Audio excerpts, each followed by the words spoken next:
Now, watch just how low and deplorable these anti-Trump activists were willing to go, whether they were in the intelligence community or the media. This exchange between James Comey and Stephen Colbert should be studied by future generations. This is beyond Orwellian. And as you watch this, remember, Comey knew the Steele dossier was utter fiction, manufactured for the Democrats. You went in January of 2017 to tell President Trump about the Steele dossier. How did you tell him that there was and I want to put this delicately, pee-pee tape? How did you tell him about that rumor? I spoke about information, unverified, that related to an allegation that he was with prostitutes in a hotel in Moscow and that the Russians had videotaped it. I didn't go into the rest of it. I thought that was notice enough. And So you didn't mention the salacious detail of the two prostitutes getting up on the bed that the Obamas had stayed in because it was the presidential suite, engaging in some water play. You didn't mention that at all. I thought I'd served enough notice without going to that part. Okay, and what did he say when you told him about this? He denied it. He interrupted me and denied it in pretty strong terms. Utterly contemptible, beyond contempt. Joining me now is political commentator and author of The Children We Left Behind, Adam B. Coleman. Adam, do you believe James Comey and others complicit in pushing this damaging lie are nervous at all about investigations and possible charges? I personally think that Comey is too egotistical to think that any sort of accountability will come in his direction. And unfortunately, when we see people in positions of power like Comey, often accountability doesn't come their way.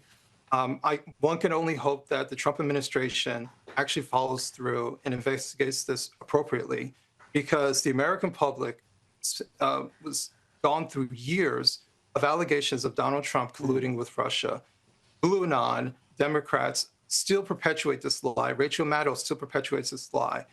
Even though it was thoroughly investigated, they put Robert Mueller in charge to lead this investigation, called the man a Boy Scout, and then he came back with absolutely nothing, even though he had all the power to uncover whatever he wanted to and interview everyone, and came up with nothing. So, yeah, absolutely. I think the American public deserves to have this thoroughly investigated to find out who was behind all this. Now, the House Republicans have subpoenaed a number of former federal officials and politicians, including Bill and Hillary Clinton. They're doing this in expanding a probe into Jeffrey Epstein.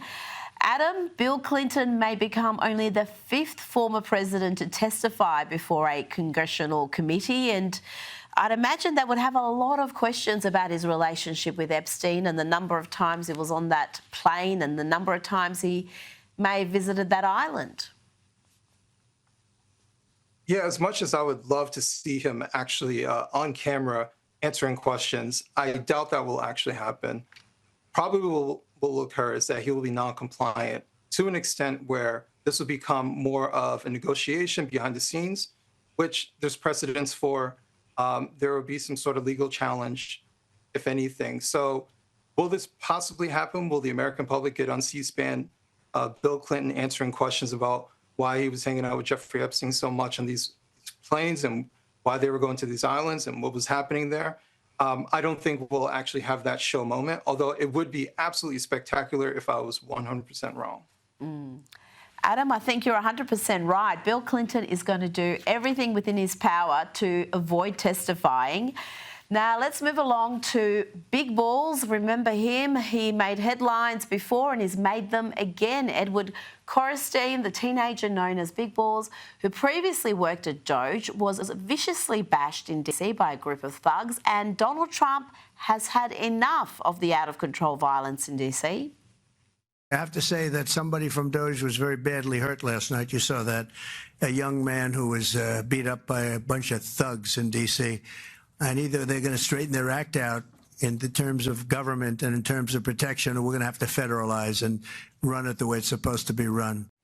Adam, is that just bluster, or do you think the president is serious about stepping in and taking over? Because crime in DC is a real issue. Well, if he's serious about it, it's a good question, but I think first we have to find out, is it possible? So obviously he has the power to temporarily take control. Maybe under some emergency situation, he can do so. Civil unrest, he can do so. But as far as permanent control, the federal government taking over the police permanently, he would need congressional approval for that to happen. So there would have to be some sort of political might for this to occur. And obviously, there are optics to this. Are they taking away, the voice of the people who elected local officials to be in their positions, who elected their mayor, whether she's doing a good job or not, they still elected them. So there are a lot of concerns when it comes to that. Is he 100% serious about this? I don't know. He's often a man of the moment who says a lot of loud things because he's just responding to something. But this is still politics. And will he use his political capital to fight for this? I don't think so, at least not at this very moment. Well, yeah, he is a man of the moment. We had footage of him earlier today on the roof of the White House. You don't see that every day.